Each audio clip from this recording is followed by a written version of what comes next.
At 0317 hours on a cold, black November 29th in 1944, Commander Joseph Enright stood at the periscope of the submarine Archer-Fish, 200 feet beneath the Pacific, his face lit only by the faint glow of instruments and the shifting green haze of the periscope lens. For 6 relentless hours he had been tracking a shadow so massive that even experienced submariners on board struggled to understand what they were looking at. The target was moving at 18 knots, zigzagging sharply through the darkness off the coast of Japan, flanked by destroyers whose wakes shimmered with ghostly phosphorescence. Archer-Fish had never sunk a single ship in 4 previous patrols, and his crew was running on nerves and exhaustion. But Enright stayed glued to the periscope, refusing to blink, as the great shape cut across his field of view. He could feel it in his bones that this moment, this encounter in the dead of night, would either redeem his boat forever or condemn it to obscurity. And in less than 2 minutes, Enright would fire 6 torpedoes at a vessel so secret that American intelligence did not even know it existed. Through the shifting darkness, the carrier's vast flight deck seemed to stretch into the night like a floating city, a steel plane hundreds of feet long. The destroyer escorts on either side watched and guarded it like wolves around a titan.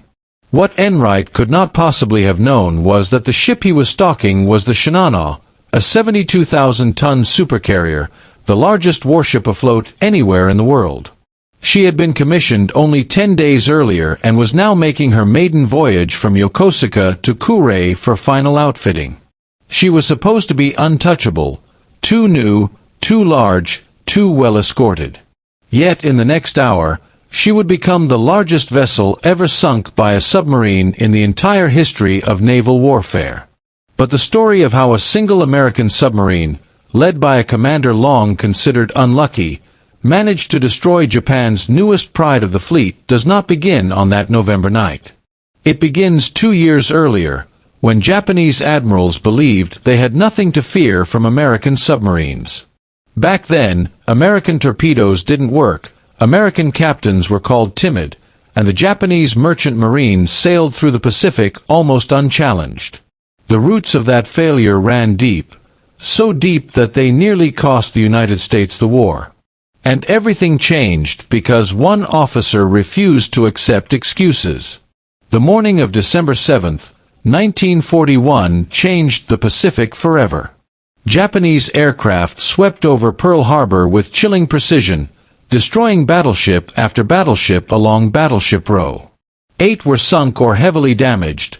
More than 2,000 Americans were killed in less than 2 hours, and the proud symbol of American sea power lay in ruins. But in their destruction, the Japanese made 2 critical mistakes.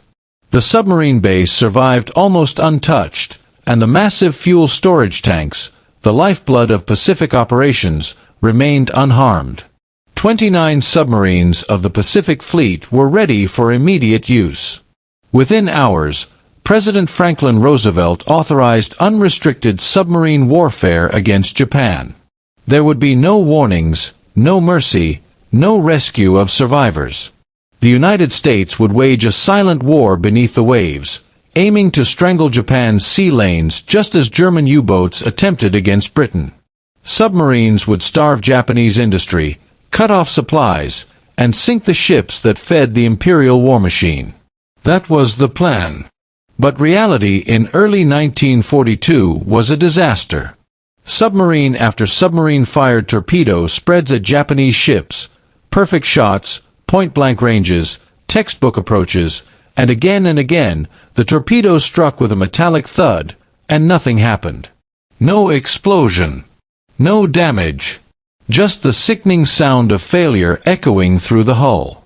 Lieutenant Commander Frederick Warder of the submarine Seawolf was one of the first to gather evidence. Over 6 patrols in the first year of the war, he reported torpedo after torpedo striking Japanese vessels and simply bouncing off. The frustration was indescribable. These men risked everything each time they surfaced or approached a convoy, and they were doing their jobs flawlessly. Their weapons, however, were betraying them. The Bureau of Ordnance in Washington refused to believe there was a mechanical fault. They insisted the captains were at fault: poor approaches, sloppy maintenance, incorrect depth settings, bad training. But out on the front lines, the men doing the fighting knew better. They were witnessing failure after failure with their own eyes. When Seawolf switched to the older Mark X torpedoes, suddenly her success rate shot up, proving the problem was not the captains, nor the men, nor the submarines, but the torpedoes themselves. The man who would finally crack the truth wide open, challenge his own Navy's bureaucracy, and transform the American submarine force was Rear Admiral Charles Lockwood.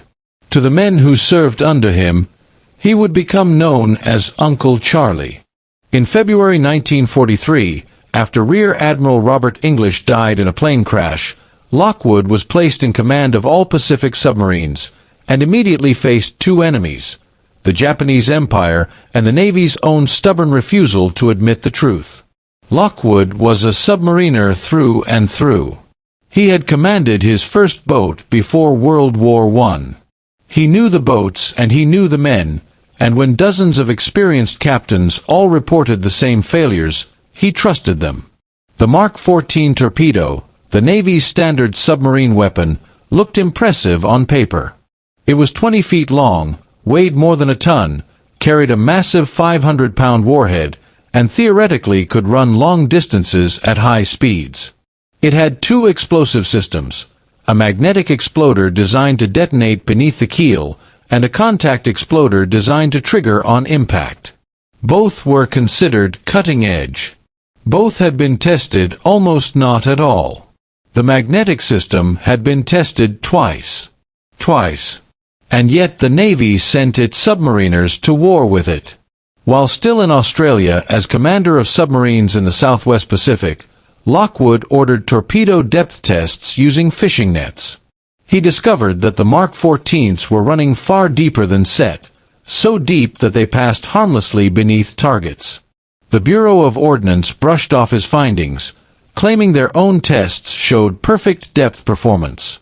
Lockwood tested again. Same results. Eventually, after months of resistance, the Bureau was forced to admit the truth.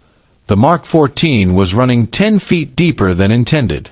The reason was embarrassingly simple. During development, engineers had used practice warheads much lighter than the real explosive ones, altering the torpedo's balance. The Navy had gone to war with torpedoes that had never been properly tested under real conditions. But the depth issue was only the beginning. Even after adjusting depth settings, the failures continued. Torpedoes exploded prematurely, hundreds of yards before reaching their target. Others struck the hull and simply failed to detonate at all. The magnetic exploder was malfunctioning. The contact exploder was malfunctioning. Everything was failing. On April 9, 1943, Lieutenant Commander John Scott in the submarine Tunney fired 10 torpedoes at Japanese aircraft carriers, hearing 7 premature explosions. Not a single carrier slowed or showed damage. The very next day, Pompon fired at the carrier Shokaku. 3 detonated early. The carrier sailed on. Submarine captains estimated 1 in 10 torpedoes exploded prematurely. The Bureau insisted it was 1 in 50. Neither number mattered. The reality was that the men beneath the waves were fighting with unreliable, almost suicidal weapons. Lockwood eventually flew to Washington, where he confronted the Bureau directly. His patience was gone. If the Bureau could not produce torpedoes that hit and explode, he said, then for God's sake give him boat hooks so his men could pry plates off the sides of enemy ships manually. The room fell silent. The Bureau's chief was furious. Lockwood didn't care. Lives were being wasted. Time was being wasted. The war was being prolonged. Something had to change. By June 1943, Lockwood had had enough. He ordered all submarines to deactivate the magnetic exploder entirely. Captains had been doing it in secret anyway. But even then, torpedoes struck ships and failed to explode. The final breakthrough came from Commander Dan Daspit of the Tenosa, who found a massive 19,000-ton factory ship dead in the water, an easy kill. He fired 4 torpedoes. 2 worked. He fired again. 2 more hits. Then, from a perfect position, he fired 9 torpedoes, each striking cleanly. All 9 were duds. Not one detonated. Daspit brought his final torpedo home for inspection. And the truth was revealed. The firing pin of the contact exploder was too weak. At perfect angles, the impact force crushed the firing pin before it could trigger the explosion. The better the shot, the more likely the torpedo failed. Pearl Harbor's machine shops moved fast, redesigning the firing pin using stronger metals. By October 1943, submarines were finally leaving port with torpedoes that actually worked. After 21 agonizing months of failures, denial, and unnecessary deaths, America's submariners finally had their weapon. The results were immediate and devastating. In 1942, with faulty torpedoes, American submarines sank only around 42,000 tons of Japanese shipping. In 1944 alone, after the fixes, they sank 2.7 million tons. Japanese merchant shipping was being wiped from the Pacific. But Lockwood knew random sinkings weren't enough. Japan's war machine survived on oil from the Dutch East Indies, carried thousands of miles across the Pacific in vulnerable tankers. So Lockwood issued a new priority: tankers first. Every submarine was to target oil above all else. And thanks to American codebreakers who had cracked Japanese merchant shipping communications, Lockwood could position his submarines exactly where they were needed, placing steel predators directly in the path of Japan's lifeline. And it was this newly sharpened, newly lethal submarine force that stalked Shinano in late 1944. The silent war beneath the waves had changed. Now, finally, the submariners of the Pacific carried weapons worthy of their bravery.